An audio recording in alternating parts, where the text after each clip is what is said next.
Muito bem, senhoras e senhores, estamos de volta aqui na Jovem Pan com uma nova afiliada para você aqui na Rede Jovem Pan. Seja bem-vindo agora no programa Pânico. Nós temos aqui a nossa Robert, que vai ficar com essa música um tanto quanto nervosa, mas é a Caroline Buchholz, é isso? Buchholz, invenção do meu avô. Caroline Buchholz, 29 anos, empresária de Brasólia. Sim. É isso?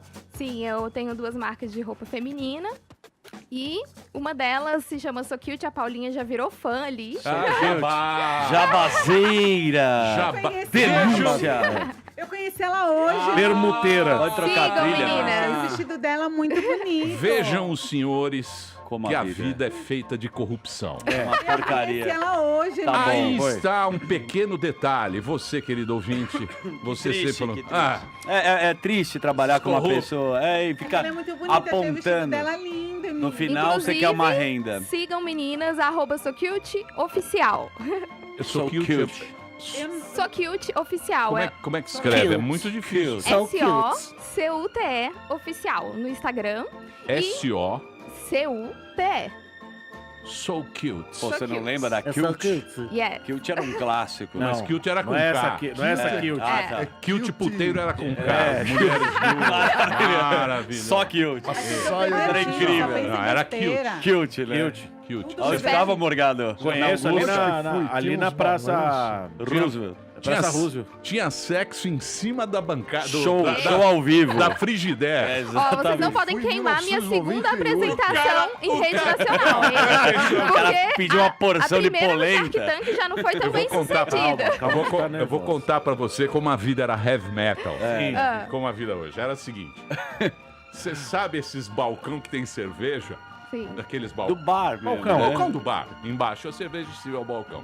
Aí tinha um balanço. Nossa. Um casal fazendo sexo em cima. Porque você ia muito Cima do mais. Aí balanço. você parava. Lógico. Falava, não. Happy hour. dá uma brama aí. Aí ele abriu o garçom e os caras em cima. Abria com pompoaria. Mas você ia muito? O cara põe a Lógico. mão em cima do copo, assim, pra não cair. Muito bem. Seja bem-vinda, você sabe. Caroline. Obrigada. Mais uma vez, entra lá no So Cute conhecer o trabalho da nossa empresária Caroline Buchholz de Brasólia. Sim, morando em São Distrito Paulo há 2 Federal. meses. Ó. É? Sim, após participar do programa Shark Tank, abriram muitas oportunidades aqui em São Paulo.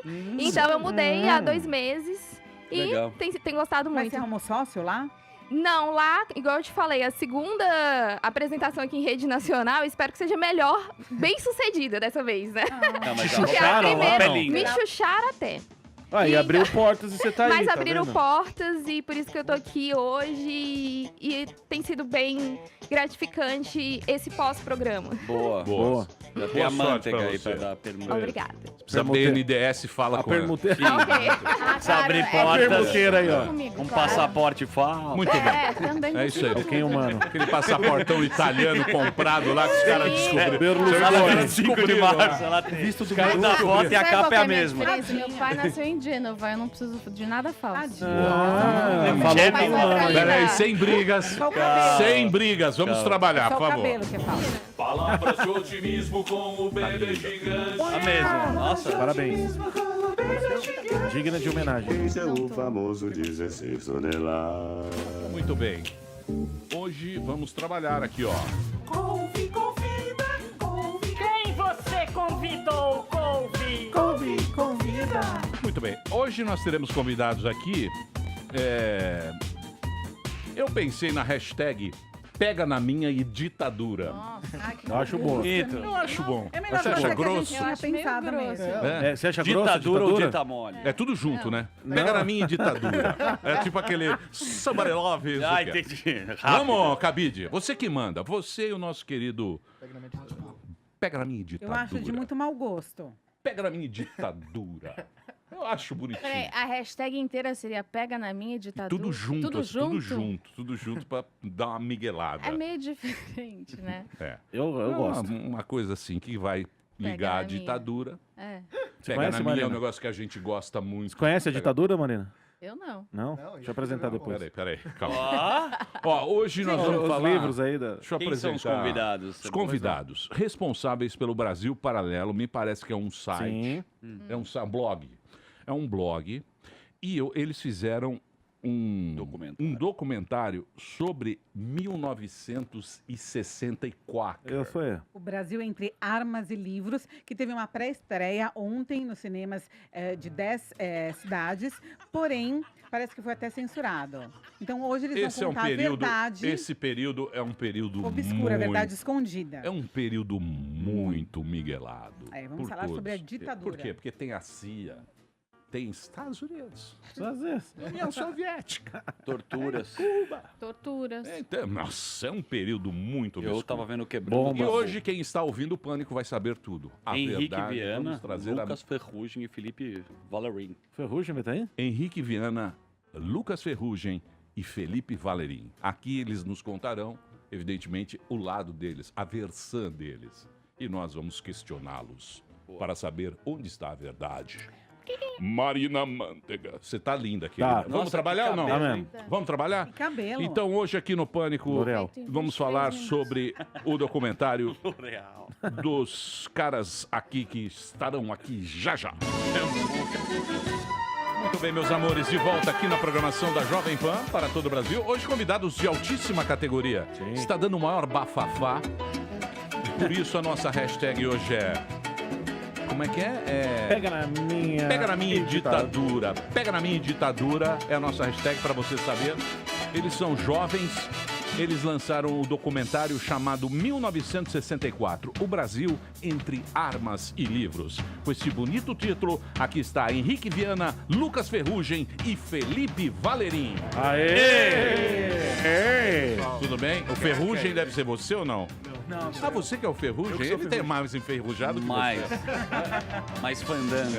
O Ferrugem tá aqui. O Ferrugem... Não, cantor. Peraí, calma. Lucas Ferrugem, Henrique Viana e o Felipe Valerim. Vocês me parecem muito jovens. Esse é um assunto para professor Vila. Não é um assunto para O professor Vila hoje tava bravo. Tava bravo, Nossa Vila? senhora. Vila sempre bravo. Pistolíssimo. Tava nervoso de Por que vocês resolveram falar sobre esse período, que é um período muito difícil para ter qualquer análise, não é? É um período complicado para a gente fazer qualquer análise que realmente vai em busca da verdade. Perfeito, acho só importante comentar nessa questão de ser extremamente jovens para falar de um tema que obviamente a gente não estava nem perto de ser nascido na época. É obviamente por isso que a gente conta com o amparo e o escoro de várias pessoas muito mais velhas do que nós para fazer pesquisas, bibliografias e teses, etc., que de uma certa forma a gente gosta de se posicionar como amplificadores desse conteúdo, né, como disseminadores disso, e não como os intelectuais que formulam as ideias, né? A gente ainda está, obviamente, todos muito jovens e está no processo de formação intelectual, então Mas por que vocês resolveram fazer um documentário? O documentário amanhã está de graça no YouTube, para você que quiser assistir, é grátis. Entra lá no YouTube, chama 1964, Brasil entre armas e livros, você vai encontrar o caminho. Por que vocês resolveram fazer especificamente desse período? Na verdade, a gente começou fazendo uma série de documentários sobre a história do Brasil. Se chama Última Cruzada e é a mesma função, tá disponível gratuita lá no YouTube do nosso canal. Por quê? Porque quando a gente começou a se envolver um pouco nesse debate político que veio na última década aí, que envolveu a nossa juventude, também percebeu que não tinha fundamento, não tinha cultura envolvida no debate, tinha muito adjetivo, né, e pouca substância no debate.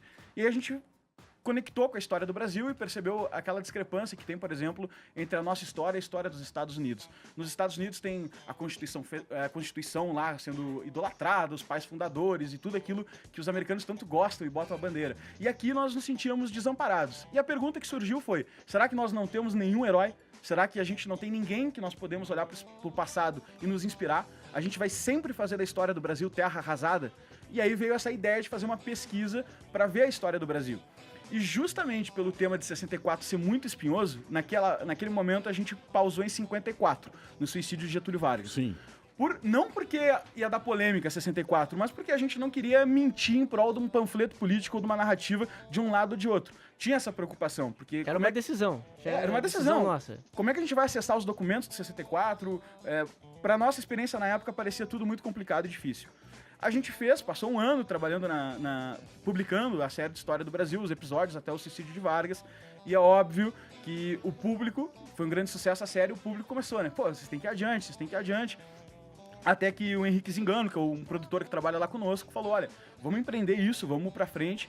E a gente falou, tá, então vamos comprar o desafio, acho que a gente tá um pouco mais qualificado aqui para separar um pouco o joio do trigo e tomar um pouco de cautela nessa pesquisa. Até fazer E uma a gente começou a pesquisa. Ele nos propôs assim, eu lembro, falou assim, olha pessoal, eu vou paralelamente fazendo aqui, vou fazer um arranjo de bibliografias, vou começar a fazer uns resumos, posso fazer isso aí? Bom, a gente olhou, não, tudo bem.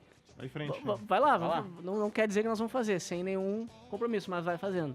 Então, porque é um período muito longo, né? São 20 Muito anos. longo. E dentro dessa época, porque se você pegar o primeiro período lá, que é 64, que é do Jango, né? Do João Goulart. Se você pegar esse período até 80 e tralalá, quando abriu, né, que teve anistia e tal, é um período muito longo e foram vários momentos ali que o Brasil viveu. É um período né? muito longo e um período muito contaminado de narrativas, né? Sim. O mundo estava totalmente dividido Sim. ali, pré-64.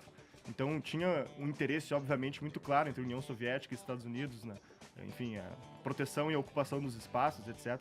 Então é um período que está muito contaminado de narrativas, é muito difícil de saber separar a verdade da mentira, né? Então por isso que ele é tão espioso, a gente resistiu bastante tempo até entrar nesse tema, assim. Mas a gente, enfim, com o tempo, esse desenvolvimento das pesquisas, depois com o passar do tempo, o Henrique Zingano, que nos trouxe essa ideia, apresentou alguns resumos que ele estava fazendo, a gente começou a enxergar uma linha clara de abordar esse período sem fazer proselitismo de um lado ou de outro, conseguindo trazer novidades em termos de documentos, principalmente no que diz respeito à intervenção da União Soviética no Brasil, com serviços secretos, STB, etc., que é o foco do documentário, que a gente deu uma atenção para isso justamente por nunca ter sido comentado, né?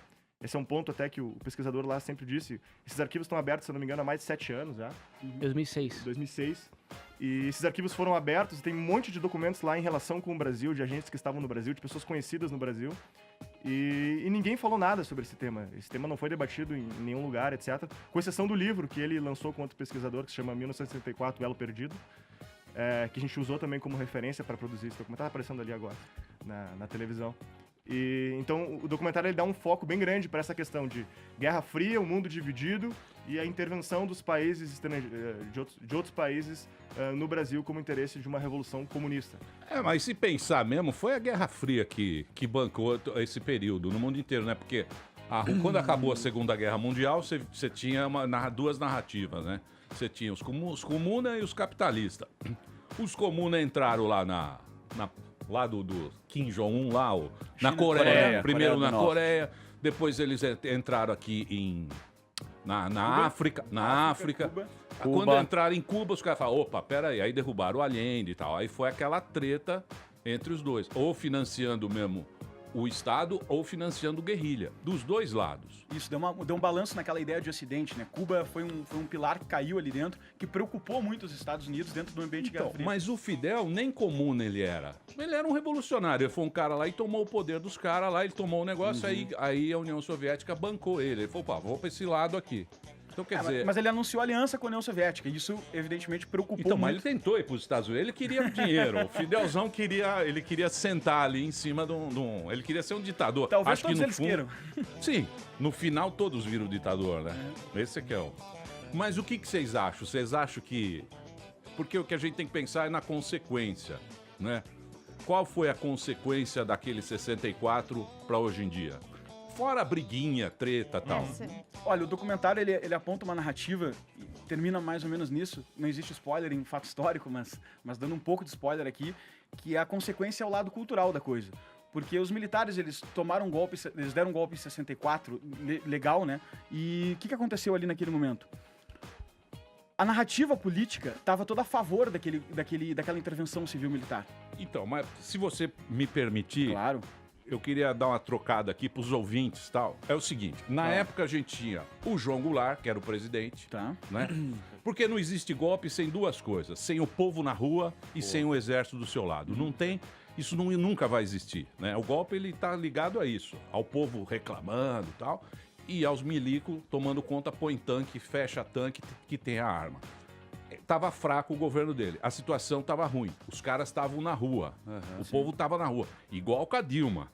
Não é? Sim. Os caras saíam na rua, as mães de família, tinha as passeadas. Manifestações. Marcha para o Deus da família e tal. Esse nome não deixa muita dúvida. Era mais ou menos aquela treta. O João Goulart era um cara fraco, ele foi um presidente fraco.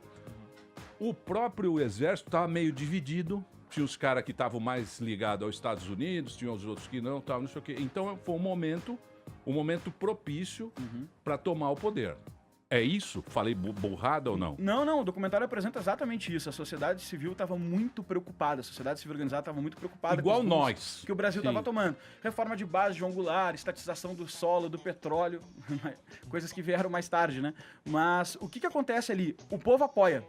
Todo mundo queria 64, foi com muito apelo popular aquilo que aconteceu. Só que a consequência principal, talvez, a gente não tem como falar se a história se tivesse acontecido, é impossível. Mas talvez a maior consequência militar seja não ter feito a intervenção que prometeram, e sim ter dado o que se chama de o golpe dentro do golpe, né? Que é o ali tá inclusive o Olavo de Carvalho falando sobre isso.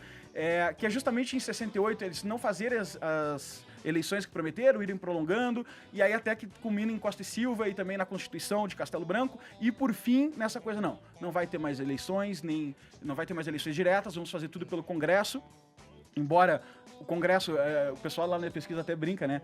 Pô, mas é complicado entender isso porque teve pouco voto contra o AI-5, que é o ato institucional talvez mais polêmico aí do período. Mas é isso que o documentário apresenta. Teve um golpe dentro do golpe e isso desgastou que foi o AI-5, né? Isso, o AI-5 e 68. O AI-5, porque até de 64, 68 foi uma coisa. E mesmo assim, mesmo depois do AI-5, a popularidade do regime militar não foi uma coisa, deram o AI-5, então o povo está vendo uma ditadura, tudo acabou. Foi uma coisa assim, regime militar. Aí vem a Copa do Mundo de 70, vem o Fittipaldi na Fórmula 1, vem o milagre econômico desenvolvimentista, nem um pouco liberal, mas no sentido de pegar recurso estrangeiro e jogar no Brasil para forçar um desenvolvimento. E o povo com dinheiro no bolso, crescendo 2 dígitos de PIB. Crescia igual a China. Exato, que maravilha, entendeu? Mas depois nós pagamos na frente, né? Que maravilha. Porque aqui no Brasil, a história do Brasil é sempre vem no nosso rabo. O brasileiro sempre pagou essa zoeira. E agora vão pagar de novo. O erro econômico... A economia é cíclico. Isso sempre vai acontecer em 15 anos, o mundo inteiro vai sofrer. Sempre vem no nosso. Não, Pagamos não é o milagre sempre no econômico, nosso, é aqui, agora é estamos nos pagando Estados o Unidos, é na social. Europa. Tá bom. Que é. Guido Mantega. O Guido Mantega lá, o metrô. Ele que assinou esse metrô cheque. da Venezuela lá, aqueles metrô que ele fez lá, tudo de vidro, tudo Roderbrecht. tá Mas peraí, calma. Bom, vamos lá. E aí, ó, cortou o raciocínio. Aí, ó. Não, mas eles estavam contando leite da parte de econômica. Economia. Teve uma consequência econômica que ela proporciona todo o resto das consequências, né? A classe média, historicamente no Brasil, ela se mobiliza quando dói no bolso. Isso foi o que aconteceu na Dilma também e aconteceu em outros períodos. Então doeu no bolso, milagre econômico, todo mundo feliz, popularidade dos militares. E uma guerra terrorista por parte daqueles movimentos comunistas muito forte. Ele já acontecia antes de 64, essas guerrilhas. Eles já matavam pessoas, expropriavam bancos, que na verdade era entrar com um fuzil lá, roubar as pessoas e dar tiro em segurança que tentasse reagir. Então isso tudo já acontecia, mas não tinha muita voz. Quando a crise começou a vir, a economia começou a desestabilizar, o regime militar começou a se desgastar, principalmente a União Nacional dos Estudantes, um debate muito caloroso que teve na USP no final dos anos 70, começou a mobilizar a opinião pública, que estava mais frágil, mais sensibilizada em relação ao regime militar, e dizer, olha, vamos construir um outro tipo de cultura aqui. E essa cultura, que tanto se fala e que tem uma dificuldade de colocar isso de forma pública sem soar como uma teoria da conspiração ou uma coisa que existe uma central comunista que determina tudo que é dito nas escolas, nos livros e na mídia. Não é isso que acontece. Mas as referências culturais que proliferaram na academia e, portanto, formaram as pessoas que ocuparam meios de comunicação, academia, universidades, etc., elas sim foram formadas sobre essa ideia de vamos lutar contra os militares e nos apropriar dessa crise para validar esses movimentos comunistas. Então, mas você acha que isso é lutar contra os militares ou os militares representavam o poder na época? Porque essa época, se você pegar 68, foi a revolução cultural, a pílula da mulher, os hippies, não sei o quê. A gente era contra tudo. A lua, porra. A gente era contra tudo que tava no poder, tal, e não sei o quê, queria derrubar governo, saia na rua, era bonito. Tinha uma ideologia por trás. Existe essa lógica de que é uma frase que está citada no documentário do próprio Augusto Conte, que é o pai do positivismo, que foi muito praticado pelos militares, que normalmente a vida dos vivos é determinada por ideias de filósofos mortos, das quais você provavelmente nunca ouviu falar. E toda essa rebelião, ela tem, claro, muito contexto e ambiente para proliferar, não é uma coisa simplesmente uma ideia que vem, a ideia justamente prolifera porque tem tração. E ela vem e começa a dizer que não, vamos destruir então, não economicamente, politicamente, guerrilha, esse negócio não tá funcionando. Vamos focar em cultura, vamos destruir, dentro das próprias palavras deles, vamos destruir a sociedade tradicional, a família, a igreja, a escola como existe, vamos ocupar espaço para construir a sociedade que nós queremos. Do ponto de vista deles, quando eu uso o verbo destruir, assusta e parece mais teoria da conspiração. Reconstruir. Mas do ponto de vista deles, não, é desconstruir até o termo que eles usam, é bem no viés de destruição. Mas, no ponto de vista deles, é necessário destruir para construir uma nova sociedade. É isso que tem que ser compreendido. Eles não estão achando que eles vão causar todo o mal da humanidade. Eles estão simplesmente tentando fazer o bem desse jeito, só que é um jeito que, no nosso entender e nas pesquisas que se revelaram, deu bastante problema há mais de um século, vem dando constantemente em tudo que é continente, em tudo que é lugar, e parece que as teses mudam e mudam para tentar readaptar aquela ideia de construir um novo homem soviético ou perfeito, como se diz. Você fala Mas os dois marxismo, do marxismo? Você acha que tem essa... Sim, sem dúvida. O problema é que quanto mais longe a gente está da referência, mais difícil fica a gente aceitar. Porque o marxismo, ele é muito antigo, né? Mais de um século já. E aí o cara fala, ué, você é marxista? Ele fala assim, tá brincando comigo? Eu nunca li esse negócio, não acredito nisso. O brasileiro lê um livro por ano, mais ou menos na média. Então tu vai dizer pro cara que ele tem as ideias econômicas do Capital, do Manifesto Comunista, ou que foi formado pela Escola de Frankfurt, soa besteira para ele. Ele não acredita nisso, porque ele não fez nada disso. Só que ele foi formado por um círculo intelectual, até muito bem defendido naquele ensaio do Thomas Sowell, Os Intelectuais da Sociedade, que busca formar ideias para formar as pessoas que vão ocupar as mãos de obra, e a mão de obra do mercado, e assim conseguir essa hegemonia cultural. Justamente mudando os conceitos culturais sem que seja um panfleto político. E aquilo cria a base de uma proliferação social de ideias, né? Tem até um vídeo do Lula que circula na internet, a gente já usou nos nossos documentários, dele num jatinho, dizendo que ele não ganhou a eleição de 89, e demoraria muito tempo para a cultura pegar o poder na sociedade, a cultura socialista, palavras dele, pegar o poder na sociedade. Então, que ele tinha que focar no grupo dos estudantes, que estavam favorecendo a União Nacional dos Estudantes, e na Teologia da Libertação, que era um grupo revolucionário dentro da Igreja Católica. Que se ele se agarrasse nisso, seria mais fácil proliferar essa cultura. Então, assusta quando a gente vê um dos motivos que a gente trabalha essas pautas e tenta levar esse debate, é que assusta que teorias tão simples, tão ditas inclusive pelos próprios agentes dessas teorias, em público, em lugares muito públicos, em congressos, em vídeo no YouTube, se pesquisar, sejam tratadas como o auge da teoria da conspiração. Nada disso é possível. Isso é uma viagem incrível da cabeça de teóricos, intelectuais, que pouco tem a ver com a realidade prática. Isso a gente discorda. Dentro disso, uma coisa que o documentário traz, ele traz uma série de depoimentos de guerrilheiros de esquerda, inclusive o ex-marido da Dilma, falando abertamente que eles nunca tiveram o objetivo de estabelecer uma democracia a partir aqueles atentados e aqueles terrorismos que eles estavam praticando, e sim estabelecer uma nova ditadura, só que a ditadura do proletariado. Isso é dito verbalmente. Eduardo Jorge também fala, o Gabeira. O Gabeira fala também. Também tem vídeos deles falando a respeito disso, né? Na verdade, isso está muito claro. Isso não tem. Mas é a parte Eles queriam ser o Fidel. O sonho deles era ser o Che Guevara. Então, mas isso era... Existia um romantismo na época disso. Sempre teve. Foi onde eles venceram culturalmente. Você acha que como é que tá preso aí, lá do PT lá, o... Quem? Qual deles? Não, o que foi lá, o... Esqueci o nome dele. Ele tá solto agora, tava dançando na Bahia, porra. Zé Rainha? O Zé Dirceu. Tem um Zé Rainha, cara. Sério, o Zé Dirceu não tem essa... Sempre com a mão levantada. Mas esse é um documentário partidário, porque assim, do outro lado, as pessoas, assim, tá bom, entendi que vocês falaram que tem uns comunistas que eram terroristas, e os caras que foram torturados, como o nosso querido Paulo Coelho. Teve muita gente torturada. Né? Vocês abordam a tortura nesse documentário? Abordamos. Não, claro que O que vocês falam? Abordamos. Nós falamos que, basicamente, o que a gente fala da tortura, tá? É muito difícil quando a gente lida historicamente, academicamente, é muito difícil tu tratar com o sofrimento de pessoas individuais e generalizar isso como um conceito político. Tem que tomar um certo cuidado para não machucar pessoas e sentimentos. Mas o ponto principal dentro da ciência política é que foi feita uma propaganda da tortura como uma arma institucional. E isso não foi o que a gente mais encontrou na pesquisa. O que a gente mais encontrou na pesquisa é que houve, a gente até coloca lá a palavra, psicopatas que se abusaram do poder de ambos os lados para cumprir, de certa forma, aquelas diretrizes e aquele poder do Estado que tinha na mão. Então, imagina, né? Um exemplo claro.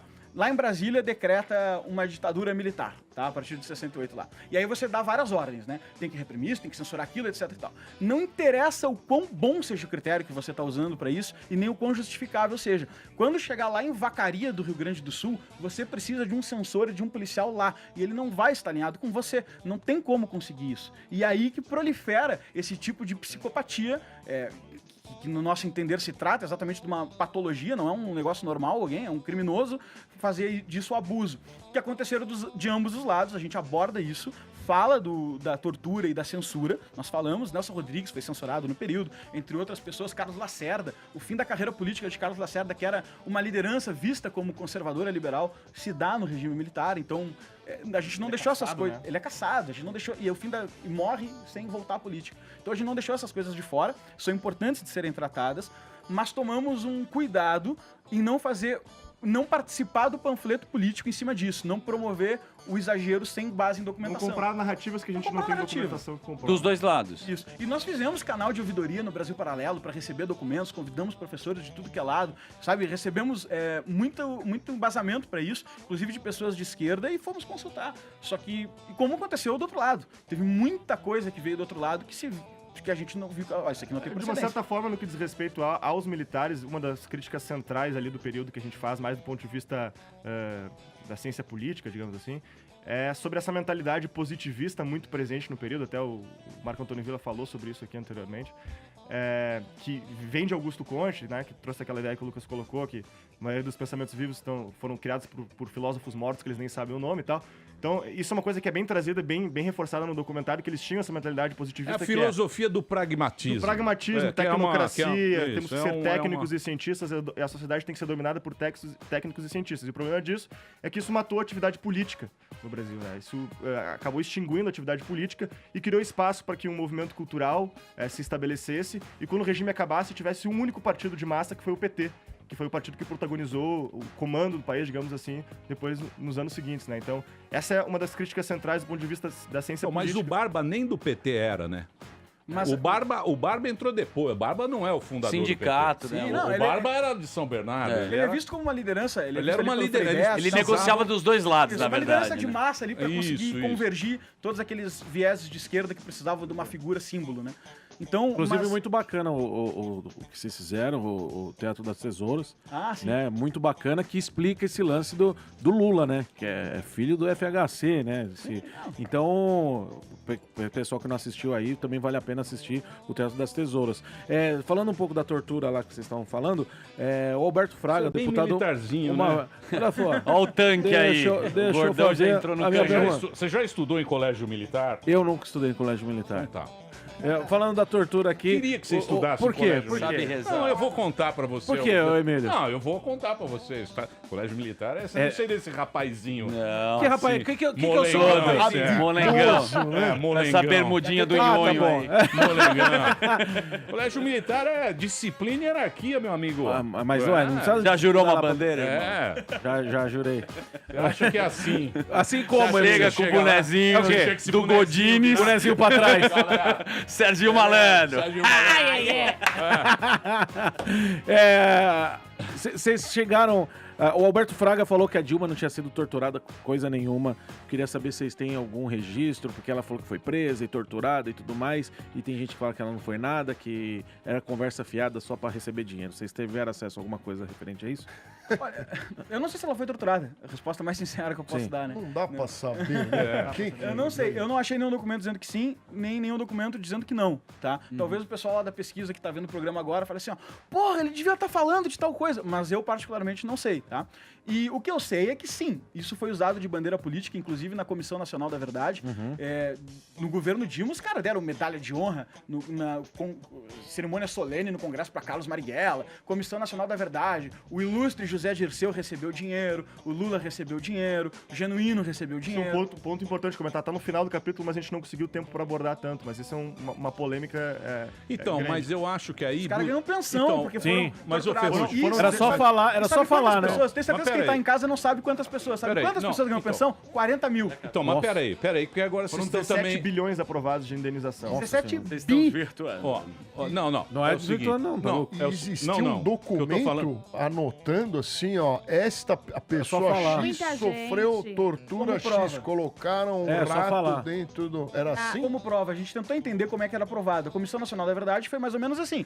A Dilma pegou e falou, olha, quero fazer uma comissão, abrir a caixa preta da ditadura e entender o que aconteceu. Então, para julgar essa comissão, eu escolho tu e tu. E escolheu algumas pessoas ali que compunham aquela cosmovisão dela, compôs essa Comissão Nacional da Verdade e se baseou em testemunho, em amizade política, em uma versão unilateral de vida. Óbvio, né? Agora, E aí esquece aconteceu. a Dilma. Eu não sei se vocês viram esse final de semana na UOL, mas... A Dilma era contadora. Não, Por isso que faliu. tudo bem, esquece a Dilma. Ela era a contadora da turma. A Dilma! Esquece a Dilma. das Eu li pedaladas.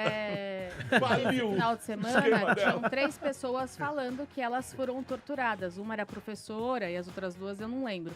Mas eu agora estava tentando procurar e eu não estou conseguindo entrar. Mas tem, por exemplo, aqui um caso falando que Araceli Crespo, do Espírito Santo, a menina na época tinha 8 anos de idade, ela foi sequestrada, drogada, torturada e estuprada. Morta e carbonizada. Existe um ponto que eu sempre digo que é o seguinte, para analisar a ciência política, a gente tem que ter cuidado com o que se chama evidência anedótica. O que é uma evidência anedótica? É um depoimento do próprio agente ou dos interessados na questão, tem dizendo, 3 olha, pessoas que tal falam. coisa aconteceu. E você só tem o testemunho que é a pior das provas. Então, aí que tá o isso detalhe. tem que ter cuidado para a ciência política. Pode ser que tenha acontecido, e se aconteceu, é uma tragédia imensa que o Estado bote a mão numa pessoa e faça um negócio desse. Mas não dá para... Isso, mas é muito difícil você fazer isso porque era tudo feito era tudo feito no dói-code, na encolha, é tudo no porão. O nego nem sabia o que estava acontecendo. Esse tipo de regime, ele é ruim de todo lado, de esquerda, de direita, que é totalitário pra caralho. Por exemplo, se você assistir, tem um documentário sobre a Guerra do Vietnã, que tá no Netflix. São Que é vários longo episódios. pra caramba. Porra, é espetacular aquele documentário sobre a Guerra do Vietnã, contando mesmo realmente o que aconteceu lá. Você fala, meu Deus, o que esses caras fizeram? Emílio, tem um Entendeu? ponto de vista... Então é muito difícil a gente julgar. Lógico que teve tortura, óbvio. Tem um ponto de vista humano. O pai do nosso amigo aqui, porra, que sumiu o corpo do cara, até hoje não acharam. Do nosso amigo que veio aqui, brigou com o Carioca.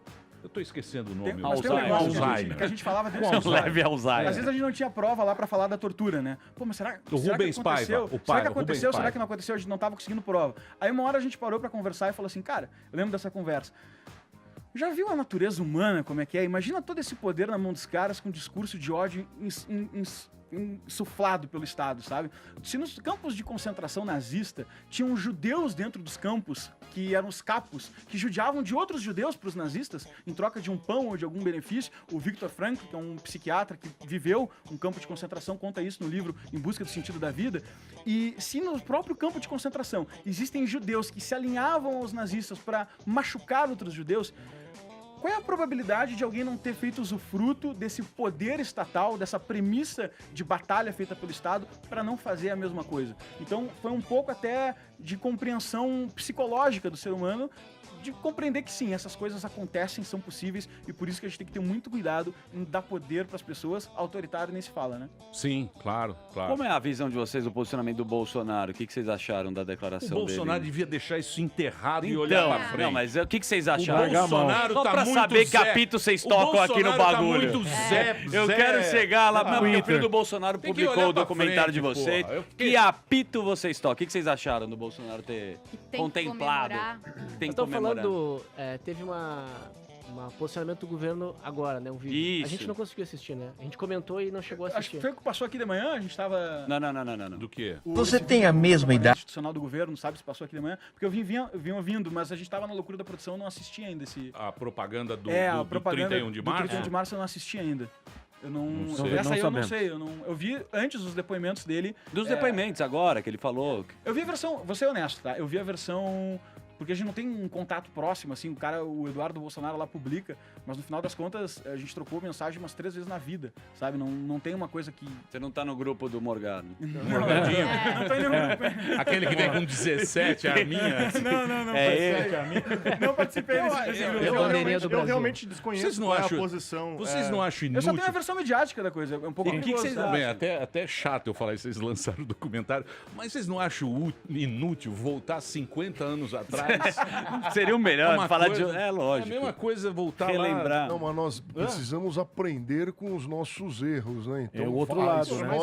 Primeira vez você falou uma coisa plausível nesse programa. Você acha isso? Você acha que a gente tem que... O assunto, com todo respeito, o assunto de ditadura militar eu acho muito chato, mas nós precisamos estudá-lo da mesma... Eu lembro os meus professores lá no Porto Seguro viviam falando da ditadura que eles sofreram. O que eles falavam? Que eles sofreram, mas eu não me lembro bem. Mas e daí que sofreu? Mas, Emílio, precisa voltar, sabe? Porque na minha oitava série, eu assisti um filme no colégio, na aula de história, chamado O Que É Isso, Companheiro?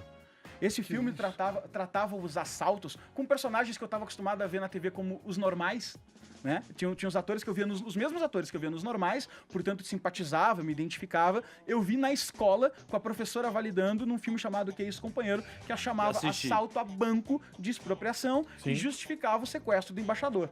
E a soltura do José Dirceu que foi exigida. Eu vi isso na escola. Depois, mais tarde, no meu primeiro semestre de faculdade, eu fiz administração com ênfase em marketing. E mesmo na administração com ênfase em marketing, no primeiro semestre, na Semana de Arte Moderna, na comemoração da Semana de Arte Moderna, fizeram uma peça teatral para falar dos crimes cometidos pela ditadura. E aquilo ali foi uma coisa que eu saí com a impressão de que eles matavam, se tivesse caminhão na rua, eles davam um tiro na cabeça, um tiro de fuzil no meio da jugular. Porque eu fiquei com uma impressão tão forte daquela peça de teatro. Todo mundo. Então, isso foi reforçado ao longo deixa eu falar. Reforçado na escola. Era um período, foi um período... Filha da Pex. Filha da Pex. Pô, mas não era de tomar tiro no meio da rua. Mas não dá pra também ligar se não era tiro ou se era torturado e colocavam ratos na vagina. Não é nessa que você vai... Mas a peça... Parecia que era pra qualquer um isso aí. Se aconteceu e você falou por que aconteceu, já é absurdo, cara. Não tem que questionar, tipo, generalizar o discurso pra nenhum dos lados. Então, mas isso aí teve dos dois lados. Óbvio. Sim, óbvio. Só que só se julga ponto dedo pro... Mas não é verdade. Lógico que você tá falando isso. Em nenhum momento você interferiu e falou assim... Não, acho que as bombas é um absurdo. As bombas que o pessoal colocava em banca de jornal... Não sei, mas nenhum lado, Morgado, é justificável. Então, não é justificável, mas o lance é esse. Porque a gente, na escola, achava que essa época a gente saía na rua e tomava um tiro simplesmente por porque a gente quer a narrativa de mocinho e bandido. Porque... Então, e a esquerda fez isso. É ocupar poder. E a esquerda fez isso. A esquerda deixou tudo... Eles são os mocinhos e isso mesmo. Acho que tem um ponto aí que acho interessante comentar, que é o seguinte, eu acho que talvez a importância de relembrar esse momento e estudar de novo esse momento e revisitar esse momento é porque o que acontece dentro dessa narrativa totalmente hegemônica, que trata como vilões e mocinhos, é que ela acaba naturalmente desaguando numa linha que, obviamente, até porque foi proposto e que foi construída pela esquerda. Então, naturalmente, no final disso, você cai para uma linha de esquerda, não tem como evitar. Porque eles construíram essa narrativa totalmente binária de vilões e mocinhos. Mas e esse se tornou o mito fundador da esquerda no Brasil. Eu vou te dar um exemplo. Por exemplo, Bonnie and Clyde, nos Estados Unidos, que eram bandidos. Viraram heróis. Viraram superstars naquele momento. Matando, assaltando e todo mundo... isso aqui. Aquilo não houve uma conspiração comunista, marxista e não sei o quê. Por quê? Porque foi vendido na imprensa, tal, não sei o quê, que era um casal, que era uma coisa diferente. O cara achou legal aquilo.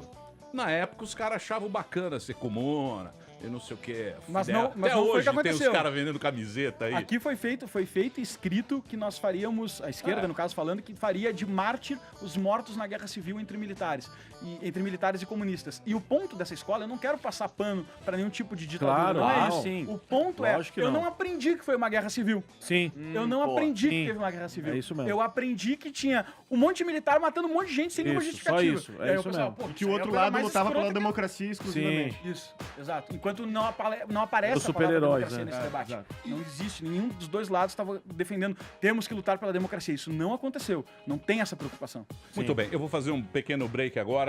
Daqui a pouco... Eu estou interrompendo muito vocês, Não, Jô Soares, tá tranquilo. Até menos do que eu já vejo em outro momento. Menos do que eu imaginava. Tá de boa. Vou me calar no próximo Daqui bloco. a pouco Jair Bolsonaro na linha. Jair Bolsonaro. Quero Puta, falar com esse Bolsonaro. menino aí. Vamos olhar pra frente, Bolsonaro. É, larga o Twitter, pô. Pô, larga isso aí, pô. Vamos olhar Você pra nem frente. usa o filho, O Brasil pô. tem muito desafio aí. Vamos olhar pra frente o negócio. Daqui a pouquinho a gente volta aqui na PAN. Nós vai ali e volta, nós só vai ali e volta já. Pânico. Boa. Estamos de volta aqui na programação da Jovem Pan. Temos hoje 3 caras aqui muito bacanas. Vocês têm esse Brasil Paralelo é o quê? Um blog? Uma empresa. É uma empresa? Mas é tipo o quê? Tipo... É uma produtora de conteúdo barra educação, né? A gente tem um... Vocês são tudo gaúcho? Tudo gaúcho. De onde vocês são? Porto Alegre. Gaúcho? Porto Gaúcho? Alegre. Praticante mesmo? Ah, não sei É rabô, hein? Vocês são separados. Brincadeira sadia aí, pô. Não. Se quiser separar, que separe, não sei. Eu vou fazer um comentário sobre isso. O Henrique Viana, o Lucas Ferrugem e o Felipe Valeni, os gaúchos aqui. Amanhã vai sair no YouTube esse documentário que já deu muita treta. 1964, o Brasil entre armas e livros. Amanhã sai grátis pra você, grátis ao público. Deixa eu perguntar, qual foi a treta? Parece que teve treta desse documentário, é isso? Várias. Muitas tretas. Rolou censurinha? Muitas tretas. Rolou também. É mesmo? A treta, na verdade, ela começou um pouco quando a gente começou a divulgar, já deu aquela treta tranquila, né? Que é o Facebook lá, militante, falando alguma coisa, etc. Isso aí a gente tá acostumado. Vai esperar. O ponto é que aí, certa vez, nos pegou de surpresa, o Eduardo Bolsonaro fez um tweet. Falou o seguinte: vai sair um filme aí que vai contar o que seu professor de história não contou. Que era um pouco até do que a gente estava usando na campanha. Mas ele falou isso aí. E no outro dia, o jornal O Globo fez a matéria, né? Manchete. Filho do presidente divulga documentário que defende a ditadura. Aí, opa, né? Por que defende a ditadura?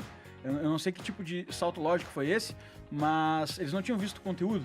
E o único trailer que nós tínhamos disponibilizados naquele momento levantava justamente a polêmica. O trailer era questionando, né? Foi um golpe, contra-golpe, revolução, o que é isso? E aí o pessoal veio em cima disso, né? E aí a matéria... Isso insuflou uma série de reações que foram desde aquele momento, que acho que faz uns 2 meses, mais ou menos, até agora, vésperas do lançamento, de pessoas pelo Brasil inteiro, militantes, fazendo movimentos contrários ao documentário, justamente com essa justificativa. Não podemos deixar uma peça de propaganda política pró-militar, apoiando ditadura acontecer e tal, e aí vários estudantes, mais de 300 universidades estão cadastradas no nosso sistema lá para transmitir o documentário. Voluntários que queriam transmitir o documentário nas suas faculdades para debater o tema. Exatamente. E aí começou a acontecer esse movimento, e obviamente esse movimento de censura ao documentário também foi esses estudantes começando a receber relatos e relatos, não só de grupos que se organizaram para fazer, vamos dizer assim, uma pressão, mas da própria universidade, ofícios da universidade dizendo que não era possível aquilo, justificando sempre que seria um panfleto político, que seria uma defesa da ditadura, etc. Chegou ao ponto de ontem de manhã, que foi o dia da pré-estreia nos cinemas, eu recebo uma mensagem de manhã e disse: Henrique, você precisa falar com a gerente do cinema lá de Belo Horizonte. Porque parece que o documentário não vai poder passar lá. Eu digo, opa. Liguei, conversei com a menina e ela tava ansiosa. Disse: Henrique, eu não sei o que tá acontecendo, mas tá a diretoria aqui do cinema envolvida, os lojistas, tá tudo, o pessoal tá com medo de tumulto, de coisa de segurança das pessoas. Então, meu Deus, o que tá acontecendo? Mas não vai dar. Eu digo, não, mas vamos entender o que tá acontecendo. Mas não vai ter como. Eu digo, não, mas isso tá muito errado. Deixa eu te explicar, assim. Coloquei meus argumentos e falei, olha, tá totalmente errado. Além do que, você vai comprar uma briga com o outro lado. Quer dizer, não vai adiantar em nada isso aí, né? O tumulto vai aumentar mais ainda. E aí, conversamos um pouquinho, convenci ela a me mandar tudo. A gente olhou, no final das contas, eram ameaças de Facebook, eram reclamações. E, de fato, eu observei também que as reclamações, se você acredita naquelas reclamações, você acha que realmente nós ia fazer um negócio lá, quer dizer, pró-tortura. Se você vê pelo ponto de vista de quem estava reclamando. Né? E eu prontamente já disse, olha, não tem nada a ver com isso o documentário, pode ter certeza. Vamos reforçar a segurança, mas assim, não vamos cancelar isso, porque aí nós estamos começando a errar. Nós estamos começando a errar que nós estamos cedendo a grupos de pressão que estão totalmente sem fundamento, etc, etc. Eu acho que esse é o momento justamente contrário. é justamente da gente forçar esse debate que nós estamos fazendo aqui. Pô, vamos debater, vamos tentar investigar a verdade. O que é um contrassenso, né? Porque um grupo de militância que se coloca, digamos assim, contra a censura do período, que eles colocam como uma das principais danos, etc. Censurando um conteúdo, que é uma informação ali, totalitário. Totalitário. O Ministério Público, alguns membros do Ministério Público emitiram uma nota dizendo que... Claro que a nota sempre é muito justificada no fato de que nós estaríamos fazendo um panfleto político, só que isso não é verdade. E aí, com isso, embasam um pedido de que não aconteça, ordens de que não aconteça. Os nossos advogados, inclusive, fizeram um parecer de legalidade para a execução dos documentários, tanto em cinemas quanto universidades. Para vocês terem uma ideia do nível que precisou chegar, a gente teve que recorrer aos nossos advogados para que não tivéssemos nenhum problema. Já não é a primeira vez. Então, mas um documentário, você pode dar uma migueladinha. Michael Moore nos ensinou isso, né? Michael Moore, muito. É uma responsabilidade muito grande. Mas você pode levar...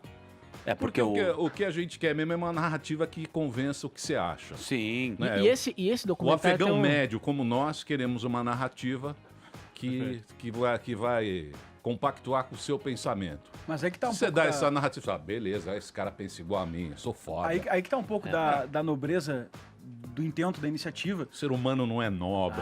Emílio, não se joga pro É mal. Benefício próprio. O ser humano é podre. Não faz pacto com Mefistófeles, cara. Vamos devagar. Cara, existe essa nobreza na intenção. Um dos valores lá da empresa é verdade. A verdade, ela não é... ninguém detém ela de forma absoluta, mas ela é uma meta inesgotável, inalcançável e permanente. E se a gente abandonar esse valor, aí nada se justifica. Aí você vai olhar pro seu filho e ter que dar uma mentira pra contar o que você fez pra história, né? Se você tá dizendo que a partidária não foi, se você tá dizendo que considerou todos os documentos que viu e não considerou, aí você começa a afundar a sua própria biografia num lado de trevas aqui, pra botar a licença poética. Isso a gente não quer. Isso eu não quero pra minha vida, confio também nos meus sócios que eles não querem pra vida deles e confio na equipe que a gente tem lá que eles não querem isso. Eu posso garantir... garantir... um valor martelado dentro da nossa cultura. Eu posso garantir que existiu sim, ao longo de todo esse processo, uma vontade de resumir os fatos, de criar uma narrativa. A gente é muito fã de filme, do mercado cinematográfico. Então aquela coisa de criar uma historinha redondinha, linear, vilão, mocinho, linear, de com uma certa narrativa. forma, seria esse até mais... documentário faria até mais sucesso. A gente lançou até agora, foram um total de 25 documentários, né? De 3 anos pra cá. Tudo de graça no YouTube? Tudo de graça no YouTube. Que beleza, hein? No nosso canal. Gostei agora. Vou entrar lá no canal. Eu acho que, sem dúvidas, dá pra dizer que esse agora, de 1964, ele é o que mais complexifica o debate. Sim, porque o período é muito difícil. É muito difícil. Complexo. É ridículo você falar que não houve ditadura, porque teve uma ditadura. Pra gente... Não adianta falar não teve ditadura. Não, Miguel. Teve ditadura. Teve ditadura. Claro. Só que ele, obviamente, então você falar que não houve uma ditadura é um absurdo. O único problema disso é justamente... teve, o documentário assume isso em determinado momento. Mas essa é justamente a proposta do documentário, por isso que ele complexifica o debate. Porque a gente tem uma tendência a querer simplificar as coisas e olhar tudo num espectro, o bem e o mal, e ter uma narrativa pronta, fechadinha, até pra poder contar pro amigo no bar, etc. A gente quer o final do filme. E com nossos olhos de hoje, não com nossos olhos da época. Porque, isso. enfim, não tem como a gente fazer essa transposição. Então, por isso que o documentário, ele e a gente sempre tem um cuidado pra fazer. Geralmente, quando a gente fala sobre isso, ou quando dá alguma entrevista e tal, o pessoal, tá, mas teve ditadura ou não teve, mas a tortura, não sei o que e tal. A gente tem um certo cuidado de falar disso, a gente esperou o documentário, porque o documentário, ele tenta fazer trazer essa complexidade dos diferentes momentos. O período militar teve diferentes momentos, teve diferentes presidentes, teve linhas diferentes dentro tem uma do próprio pré-história, exército. Tem uma pré-história. Tem uma pré-história de contexto mundial que é totalmente diferente. Tem muita história mal contada, como da bomba lá no Rio Centro. Sim. Tem muita história mal contada. Mas por quê? Porque não era documentado. Porque a gente estava vivendo uma ditadura, a imprensa não podia divulgar, ninguém podia falar, porque existia ali um período de ditadura mesmo. Então esse é que é o negócio, entendeu? Então é muito difícil você fazer algo que seja isento mesmo. Eu acho difícil. Inclusive o que surpreendeu... escroto. O que surpreendeu ontem até o pessoal fazer as críticas e elogios ali no final do cinema, que o nosso maior dor, receio era pô, não vai ter como a gente criar tanta essa coisa hollywoodiana, vai ter que ser mais denso aquela mesmo. Facilidade de ficou 2 horas, geralmente os nossos documentários têm 40 minutos. E aí o pessoal veio elogiar justamente isso, e acho que aí a gente olhou e deu aquela aliviada, porra, estamos no caminho certo, porque as pessoas elogiaram justamente isso, olha, que sensacional, que a coisa foi séria, colocou tudo, deixou pouquíssima coisa de fora e complexificou, não tem como você ficar de um lado ou de outro no documentário, você dá um passo atrás. Eu acho que a mensagem final, eu considero que a mensagem final foi justamente essa, né? ponto central, né? É tirar um pouco dessa nuvem, dessa névoa que tem nesse período, que é totalmente inflamada somente por paixões, né, por discursos histéricos e estéticos, e mostrar que, assim, era complexo o período, tiveram diferentes momentos desse período, a gente precisa entender ele dentro de seus recortes e analisar cada um dos recortes individualmente, né, para que você não faça um grande resumo, que esses grandes resumos sempre resultam em problemas, em mais ditaduras, em totalitarismo, etc. Então, acho que essa é a mensagem do E eu acho que foi uma grande vantagem que a gente acabou tendo de ter tratado no último ano da história do Brasil, resgatando lá desde a formação de Portugal, o descobrimento, porque, querendo ou não, é um assunto que não estava nos últimos anos aí tão em voga no ambiente de debate político. Então a gente conseguiu fugir um pouco do debate político, direita, esquerda, Bolsonaro, PT, etc. E as críticas que nós tivemos com relação à série de história, elas tiveram muitas críticas honestas de historiadores identificados como de esquerda, criticando questões técnicas, pontuais, questões arqueológicas, questões... Então, isso nos deu também muita... Assim, foi uma vantagem que a gente teve de poder surfar um pouco nessa coisa de, existe um debate honesto para ser feito aqui, né? E aí teve também muita discussão dentro da própria direita, questões religiosas, questões culturais, maçônicas, etc. A gente descobriu um mundo de disputas ali dentro mesmo. Conflitos, né? Conflitos. Agora que chegamos nesse período, né, aí sim entramos de novo totalmente no debate atual, inclusive pelo momento do Brasil, presidente, 31 de março, etc. Mas a gente trouxe aquele espírito. Eu acho que talvez o nosso maior intento nesse momento seja forçar esse debate, tentar promover esse debate mais honesto. Mas você não acha inútil? Não, eu acho que não. Eu acho que existe uma nova biografia inútil do Lenin que foi publicada agora, chamada Lenin, uma nova biografia. E o autor, Victor Sebestein, ele bota no prefácio do livro o seguinte: todo o período da Guerra Fria, no mundo inteiro, teve a literatura, a historiografia e todas as demais áreas do conhecimento extremamente comprometidos. Porque os grupos que financiavam as narrativas de um lado e de outro eram muito fortes e praticamente todo mundo vendeu o seu serviço e se despiu de historiador e se vestiu de panfleto político, né? A gente vê isso com diretores de cinema famosos, você tinha falado de Bonnie and Clyde aqui, a gente tem isso no Five Came Back, que é uma história também lá no Netflix que conta a história de diretores famosos que faziam propaganda para os Estados Unidos, e a gente tem isso também amplamente nos livros da Guerra Fria.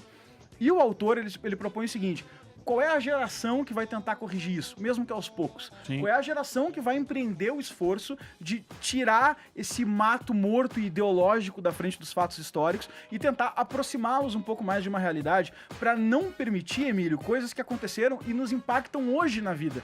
O que nos impacta hoje com esses mitos que foram fundados no regime militar? Se a gente não aproveitar... Dos milico?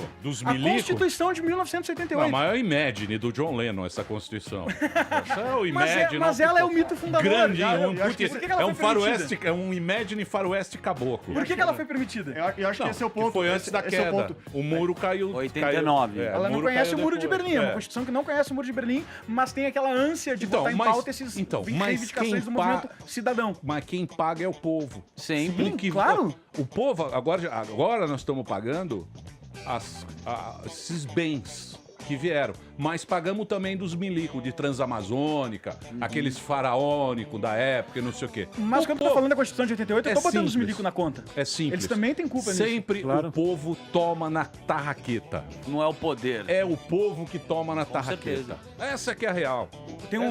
Vai ter que desglamorizar mesmo essas mas não é narrativas. desglamorizar. É O que lógico. vai resolver? O Che Guevara, molecada de camisetinha de Che Guevara, e o Jean Willis, o grande, o cara idolatra, o cara fuzilava gay, então tem que desmistificar mesmo a história contada de um lado só. Dentro desse ponto, acho importante comentar o seguinte.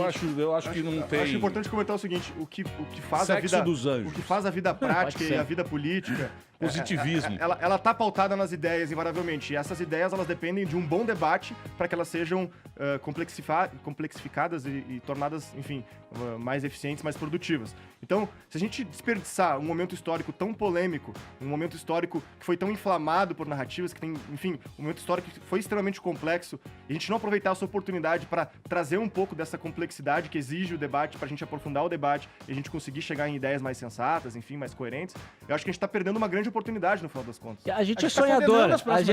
A gente é sonhador, né, Emílio? Entende? A gente é sonhador aqui. Então assim, é um sonho. Por exemplo, agora a gente vai tocar em vários pontos Porque a gente ganha admiração da direita, vamos dizer assim, pra resumir, tá? Ao longo desses últimos 2 anos e meio. E a gente já tá tocando um assunto super polêmico agora, e a gente vai trazer várias coisas que talvez não seja aquilo que a maioria das pessoas está esperando, vamos dizer assim, da direita. E a expectativa agora, assim, como é que vai ser a reação? O pessoal vai gostar e vai dizer, porra, legal, isso aqui eu não sabia e tal, ou vai... Acho que vai ter as duas coisas. Mas acho que a nossa esperança é, porque a maioria das pessoas diga assim, legal, gostei de trazer o assunto dar um passo atrás, trazer o assunto para uma maior complexidade. Aquela coisa de torcida de futebol sempre, direita claro. Essa é a nossa esperança agora. Por que a esquerda pegou o poder? Porque nos anos 70, na USP, tu concordando ou não com as ideias deles, eles capitanearam um debate profundo pra caramba, cara. Aquele debate que aconteceu, que trouxe ideias de escola de Frankfurt, de Gramsci, que a gente tanto fala, e todo esse lado intelectual, protagonizado por Fernando Henrique Cardoso, José Dirceu e companhia, era muito profundo. Levou ao Foro de São Paulo, levou a eleição do Lula, levou a formação do PT. Então, não dá pra gente... O cidadão médio, o afegão médio, como você estava colocando, tem o péssimo hábito de descolar a vida cultural da vida prática. Então, se você quiser fazer isso, tudo bem, é uma escolha sua. Mas você vai ser massa de manobra de quem está preocupado intelectualmente em conduzir a sociedade. Porque você nasce sem ideia. Você nasce sem ideia. Por que de repente você começa a militar por uma causa ou por outra? Quais são... Aí a preocupação é muito importante desde, sei lá, Aristóteles, que é quais são as correntes de ideias, quem manda nas ideias que me influenciam.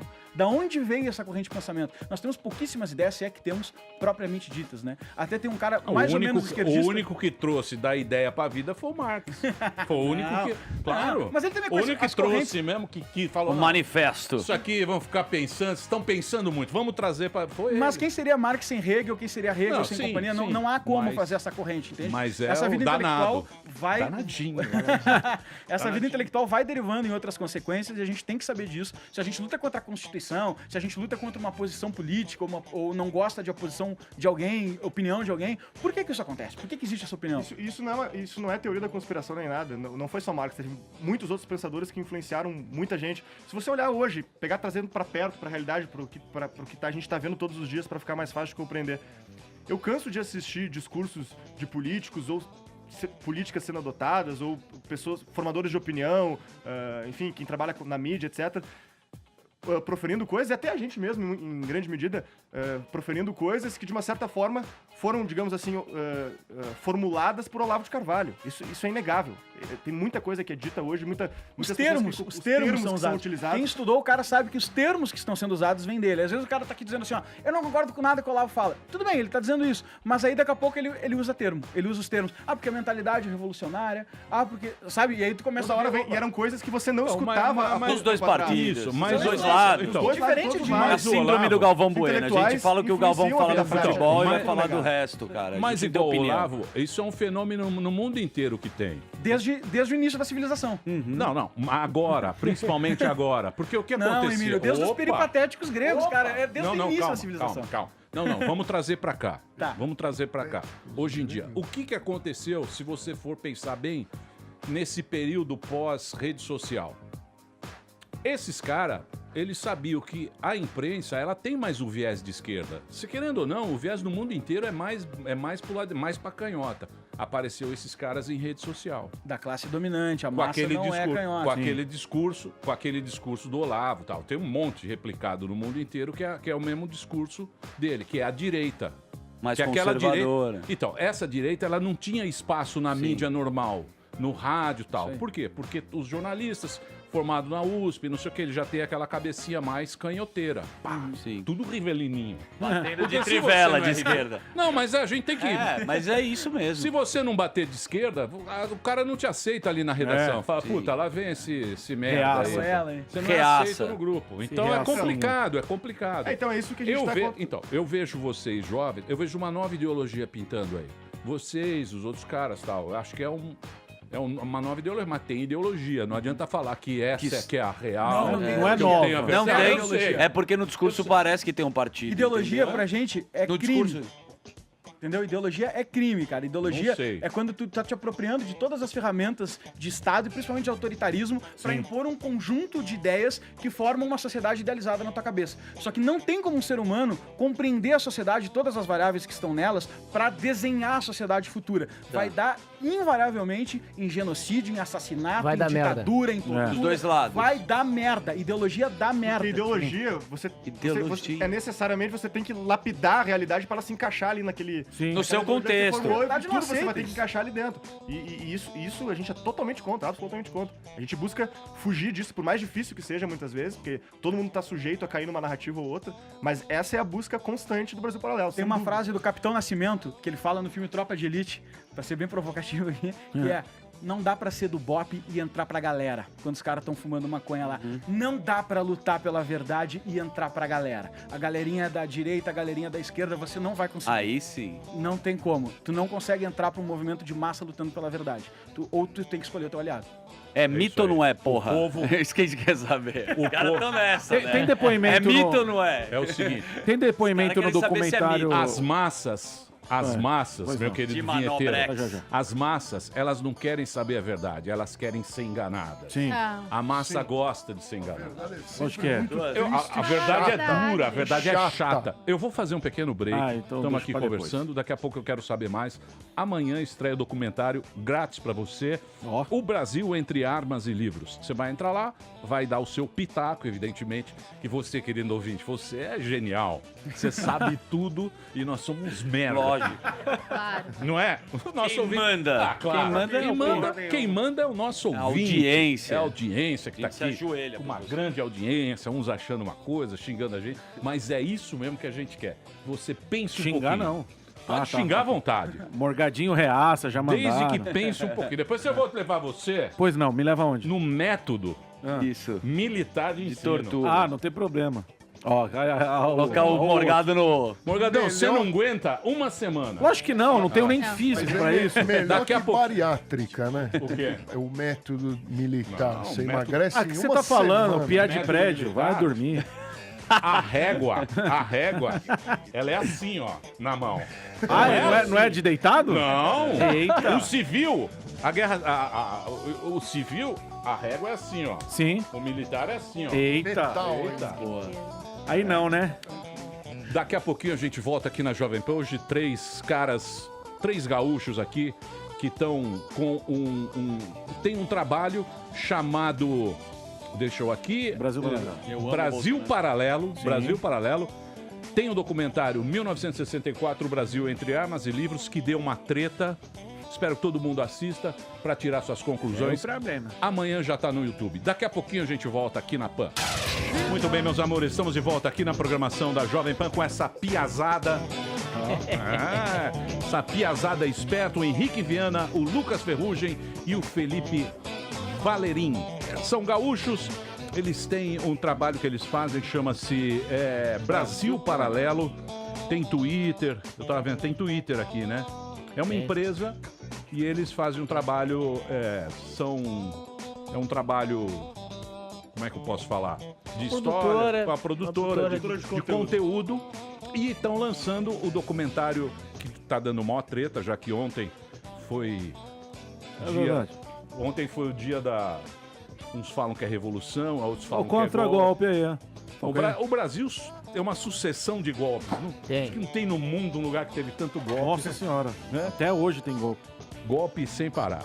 E deu muita treta, houve muita discussão. Evidentemente, vocês acompanharam nos sites e tal, que foi ontem. Aí o Bolsonaro quis fazer uma comemoração, não sei lá o que ele queria fazer, o Bolsonaro. O que ele queria fazer? Ele queria fazer Rememorar a 64. Isso, rememorar. Ok? Queria rememorar, tá ok? Não é comemoração. Comemorar. Queríamos rememorar 1964. Muito Foi uma bem. data importante pra gente. E aí virou uma discusssem fim. Sim.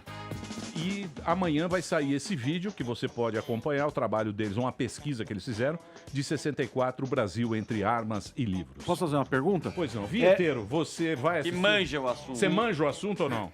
Não, mas eu tenho O que você uma aprendeu na pergunta. escola? Você fez o Porto Seguro, que é um colégio Então, caríssimo. eu não gostava dos meus professores, então o que eles não gostavam, eu costumava gostar. Né? Mas deixa eu fazer uma pergunta. Quando se fala de ditadura, se fala muito das torturas. E eu não sei quais são as torturas. Quais eram as torturas aplicadas? Importante uma coisa, a gente estava até conversando ali fora. A gente é contra a tortura. Sim, Claro. sim, sim. Graças Todos a Deus. são. Só para Pelo amor não de deixar Deus. dúvida Amém. nisso, né? É. Entre indivíduos e quando é Estado para indivíduos se torna uma coisa Pior ainda. absurdamente bizarra, tá? Isso, infelizmente, é uma história longa na humanidade, mas a gente é muito contra isso. Botando isso na mesa, deixando claro para todos os ouvintes aqui, o que rolou com esse Mas negócio não é de o que a CIA acha. Nem a KGB também não acha. Aí a gente tem que sempre olhar esse negócio, de novo, contra a tortura, a gente tem que olhar esse negócio de, cara, uma guerra civil, os padrões morais é uma construção lenta, difícil de fazer. Por exemplo, e tudo vai pro Uma caralho tortura, quando tá no meio uma de uma guerra. tortura no Estado Islâmico Aham. é aceitável? Não. Aliás, não sei. É complicado. Eu gostaria de É fazer uma muito- outra proposição. É muito complicado. Eu gostaria de fazer uma outra proposição pra sair dessa pergunta, que é: você vai ter que entender uma hora ou outra qual é o crivo moral que você está usando. Você é um consequencialista? Você acha que as consequências justificam o que você faz? Você é um intencionalista? Você acha que as intenções justificam o que você faz? Se você não tiver claro esse crivo, todas essas perguntas vão ficar nubladas e todas elas vão parecer insolúveis. Sim. Né? Qual é o horizonte que a gente está analisando essa ação? Então é importante refletir sobre isso e principalmente ter a humildade enquanto ser humano, de saber que não é um assunto fácil. Não é como se tivesse alguém com essa resposta e aí tu vai lá e fala assim, ó, pô, cara, qual é a resposta? Aí o cara fala assim, esse cara tá certo. Boa. Sabe? Não, Você é bem Não dá Malaquias, pra hein? saber. Esse Olha, aí ele é Ele malaco. é Malaquias, no o discurso. Ferrugem é Malaquias. O próximo deputado lá pelo Rio O Grande Emílio. do Sul. Eu penso assim, mas a minha opinião é a mesma de um mendigo. E que É a mesma colou que com a realidade, né? Totalmente descolado da Rompeu realidade. com o agora. Porque essa discussão é muito complexa e Tá. ninguém vai chegar Posso a fazer uma conclusão. perguntinha? Eu penso o seguinte, Pois não. calma, Já- inteiro. Ah, sim, pois não. Eu perguntinho. É o seguinte, eu penso da seguinte maneira. Pois não. O período foi ruim? Foi. Teve censura? Teve. Teve tortura? Teve. Mas poderíamos ser uma Nicarágua hoje, Honduras. Podia ser isso aqui hoje. Bem se pior. Talvez Sido tivesse. pior, Nem né? teria É, plano. Não, meu, eu acho que a gente... Devia ter Mas sido isso é um pior. pensamento muito otimista. Sim. Muito otimista. Porque muita gente se ferrou.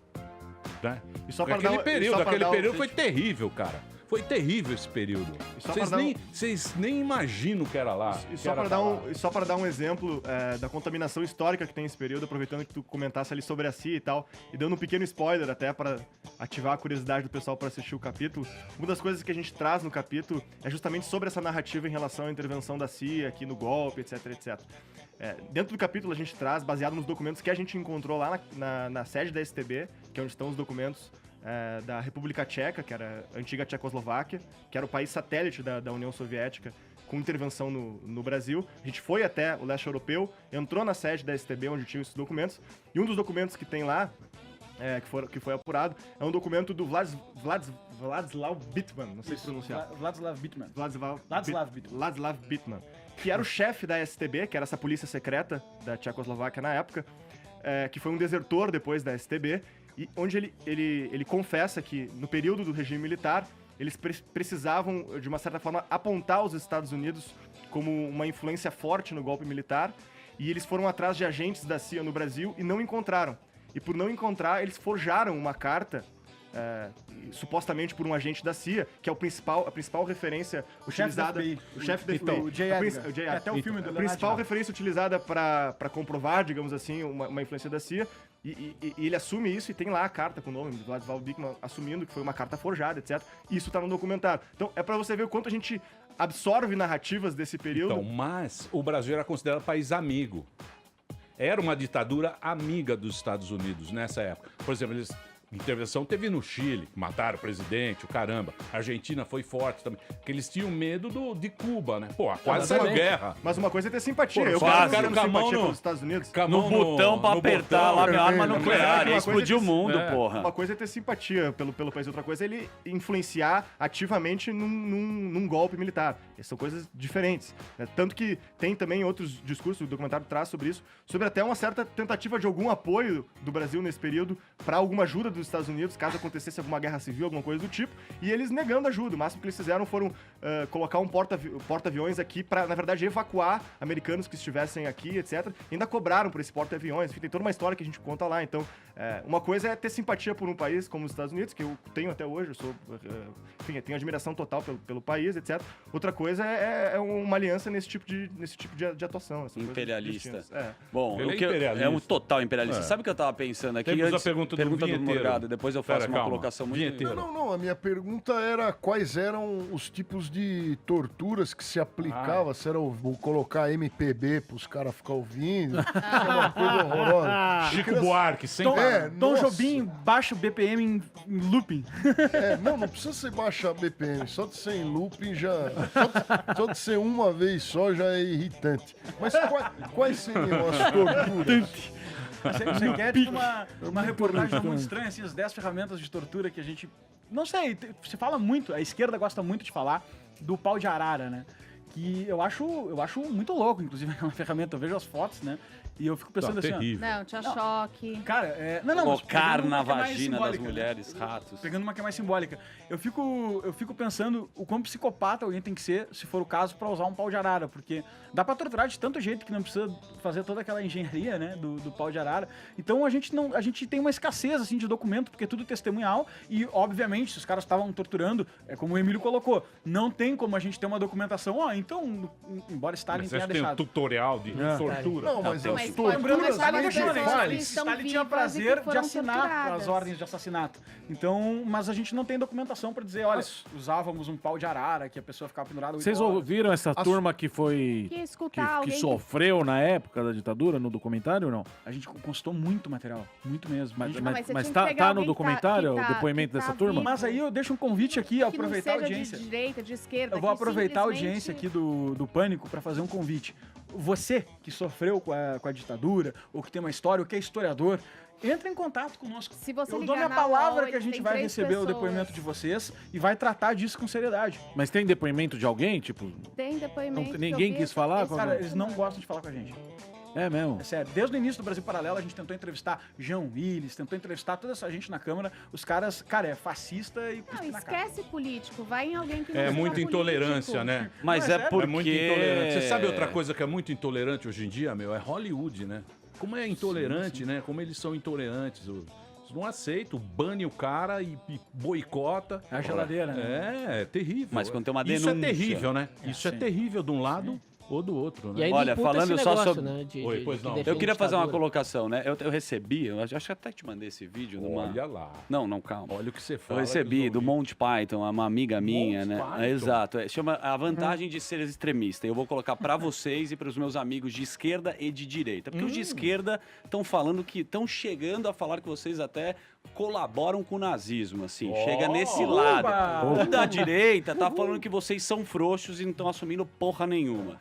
Então, o que fala da vantagem de ser extremista? Todo extremista quando você é extremista, faz você se sentir bem. Porque você cria um inimigo. E a partir do momento que você cria um inimigo, toda a maldade do mundo vai para o seu inimigo e a bondade vai para você. Então, quando vocês estão no discurso, eu percebo que vocês colocam mais para a esquerda, né? Que vocês não colocam tanto para a direita, né? Mesmo vocês falando alguns momentos. Como vocês lidam com isso daí? Cara, assim, pra deixar claro porque bonito, né? Trazendo um pouco de referência pro programa. Monty Python. Tem um motivo pra bater a vantagem de ser extremista. Coloca no YouTube, depois é bem interessante. Tem um motivo, o Monty Python é sensacional. Tem um motivo pra bater na esquerda. E o motivo são dois, basicamente. Primeiro, existe uma hegemonia cultural.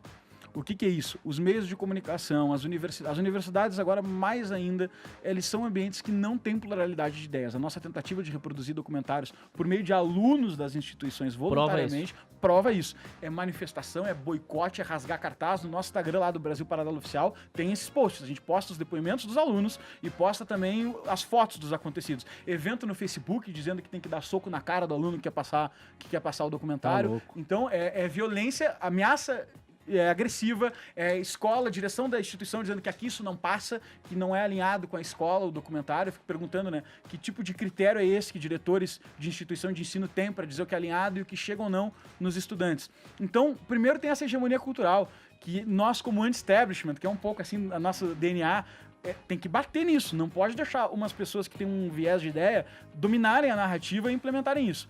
O segundo motivo, bem mais dramático e que a gente não consegue entender, aliás, está linkado com essa hegemonia cultural, o porquê que não é divulgado quando a gente fala comunismo, que virou uma palavra que parece que você está jogando qualquer inimigo nisso, né? Ah, seu comunista. Generalizando. Quando a gente está falando de comunismo, a gente está se referindo àquele grupo que matou 100 milhões de pessoas em nome de uma ideologia. 100. Não, eu não tô chutando um número, tá? Eu tô sendo otimista, porque tem Mao Tse Tung, tem a União Soviética, tem os exilados, tem os gulags, tem Cuba, tem as revoluções africanas. É muita gente. E do outro lado, que a gente tá falando não é de uma ideologia que quer desenhar o mundo ideal. O capitalismo, que a gente chama de capitalismo, inclusive comprando o frame que a esquerda joga, porque esse termo não nasceu no lado ocidental da coisa, nasceu justamente dos críticos do livre mercado, eles jogaram essa ideia de capitalismo. Isso não é uma ideia de construir uma sociedade capitalista, é a evolução natural da coisa, é como as pessoas foram se dividindo, melhorando o mundo. E enquanto o capitalismo, de um lado, diminuiu as taxas de natalidade, dobrou a expectativa de vida, aumentou o conforto de todo mundo, do outro lado, os caras condenaram quase metade da população à pobreza e botaram 100 milhões de assassinatos na conta dessa revolução que tanto se pretendia. Então, não pode deixar essa ideia surgir como se fosse olha só, o PCdoB tem uma proposta para a nossa democracia. Não, ele tem uma proposta de botar um fuzil na tua cara se tu não concordar com ele. É isso que eles fizeram desde sempre e vão continuar fazendo. Se os caras chegarem no poder, se a vertente comunista chegar no poder, vai fazer isso de novo. Não existe nenhuma exceção, não existe nada que se prove contrário. Então tem um viés partidário. Não, de forma nenhuma, não tem partido nisso. O que você é contra o viés de valores. Sabe o que é parcialidade? A diferença, as pessoas falam, tem imparcialidade. Parcialidade é você ver que um lado matou 100 milhões de pessoas e você tratar os dois como igual. Isso é parcialidade. Não, mas aí foi guerra mundial. Isso não é. Os matou dos dois lados. Eu não tô botando nazista nessa conta, hein? Não tô botando nazista. Não vai botar nazista. Nem Inglaterra, nem as guerras da segunda. Não, mas você tá colocando só uma coisa, quem que atirou e quem matou. E o outro lado também, caramba, não é possível. Exemplos? Os dois mataram. Foi uma carnificina. Mesmo, foi uma carnificina. Segunda Guerra. Segunda Guerra era o quê? Segunda Guerra foi carnificina. Qual foi o motivo da Segunda Guerra? Só pra gente se conceituar aqui. Qual é o quê? Qual é o motivo da Segunda Guerra? O motivo da Segunda Guerra Mundial foi a continuação da primeira. São os totalitarismos. São os totalitarismos. Não entende como é Sim, a Alemanha tava numa merda da economia. Não tem livre mercado no motivo da guerra, cara. Não tem o capitalismo matou de um lado. O capitalismo salvou de um lado. Essa palavra é escrota. Tinha a democracia. Porque a democracia liberal é bonito. Todo mundo usa democracia. Você quer coisa mais linda? É um fetiche. Claro, é que nem um verde. A natureza. A natureza. O cara que fala isso pra você, esse cara tem até uma frase do Milor, tem uma frase do Milor boa, que ele fala: democracia é quando eu mando em você e ditadura é quando você manda em mim. É isso aí. A democracia sempre é linda. Mas eu acho que dentro dessa coisa do espectro, acho que confunde muito, o que a gente tenta trazer é o seguinte: a gente considera essa coisa de direita e esquerda uma simplificação equivocada, errônea. Acho que não pode enquadrar tudo entre direita e esquerda, até porque o momento que surgiu direita e esquerda, a da Revolução Francesa e tal, é totalmente anacrônico em relação ao que a gente vive hoje. Então não pode ser usado esse tipo de espectro. O que a gente usa como princípio, e aí sim existe um valor por trás nas coisas que a gente produz e que a gente faz e tal, e como a gente toca a nossa vida de modo geral, é uma ideia conservadora e liberal. Não no sentido de, a gente pertence a esse grupo, não pertence a aquele. Mas é uma forma de encarar a vida, uma forma até filosófica de perceber as coisas, de tentar se pautar sempre na realidade e não com uma ideologia utópica de como tem que ser o mundo e eu tô disposto a qualquer meios para chegar nesse fim. Não, os fins importam, mas os meios também importam. Então, tudo que a gente vê que diverge disso, que traz uma perspectiva mais revolucionária, como é o caso das ditaduras totalitárias, União Soviética, etc e tal, que a partir de um ideal de mundo, de criar um novo homem, do que está posto aí, é do mal, é patriarcal, é opressor, etc. A gente tem que destruir para criar uma coisa que a gente construiu com base em ideias, é uma coisa que a gente nunca viu na prática, na realidade. e a partir disso você vai adotar um método revolucionário, onde muita gente vai ficar pelo caminho porque não vai se encaixar e você simplesmente extermina essas pessoas, isso é o revolucionarismo. E é isso que a gente é contra. Que é o oposto do conservadorismo, que é o que a gente traz. Então, esses pesos e essas medidas, eles estão pautados justamente nessa visão. O que vai na direção desse conservadorismo de não tentar prudência. Produzir uma realidade a partir de uma utopia, é o que a gente traz contra uma linha. Mas o que a gente tem que pensar é que nós, afegão médio, a gente não é nem o Zé Dirceu, nem o Newton Cruz, o general lá. A gente não é isso. Eles representam aqueles... poder. Aqueles dois lados ali. O nosso grande problema é que hoje em dia é tudo binário. É joinha ou assim, entendeu? Não tem essa... E o nego não quer sentar num livro. Bom, é o seguinte, assista o documentário amanhã. Que São 2 horas. 2 horas? 2 horas. Ó, puxado, hein? Ó, eu queria dizer um negócio só rapidinho aqui, que é o seguinte. Isso é difícil fazer e você precisa ter a consciência limpa e precisa ter coragem de estar errado. De admitir que uma hora a gente pode estar errado. Né? A gente sempre brinca lá dentro, assim, ó, se um dia a gente descobrir que na real o comunismo dá certo, a gente vai começar a fazer uns documentários defendendo o comunismo. Só que o ponto é o seguinte, a gente faz isso porque a gente é independente. Isso eu queria colocar aqui até pros ouvintes, porque você falou muito que o documentário é gratuito, daqui a pouco o cara pensa, porra, então quem é que banca esses caras? É partidário ou não é? Ninguém banca esses caras. A gente tem lá, se vocês forem assistir, forem ver o nosso canal, a gente tem lá, vire membro, a gente faz um monte de propaganda, torne-se membro e tudo mais. O membro paga uma anuidade e tem acesso a uma plataforma de membros de vídeos com mais de 900 aulas, com cursos, toda terça-feira tem uma aula ao vivo com professores tratando desses temas aqui que a gente está tratando. Muitas vezes se distanciando até da ciência política, indo para outras áreas. Filosofia e tal. Então o membro, ele basicamente acessa mais conteúdo e ele também financia isso aqui. A maioria, os membros têm muito esse espírito, eu pago, eu nem assisto muito lá, mas um grupo de pensamento. Exatamente. Então, isso nos dá independência, são milhares de membros, não é um grande doador, não é um partido, não é um patrocinador, não é o Estado dando incentivo fiscal. Zero isso, não tem nenhum incentivo fiscal, zero, gera dinheiro público. São milhares de pessoas que pulverizadamente financiam o nosso trabalho. Pagam toda lá a nossa estrutura, desde aluguel de sala, os custos das viagens, o salário de todo mundo que trabalha lá e tal. Então, essa independência é o que a gente preza também, que nos dá essa possibilidade de lutar. E eu gosto sempre de botar na mesa e falar, a gente não fala que a gente não recebeu dinheiro público, a gente fala que a gente não recebeu e não vai receber dinheiro público.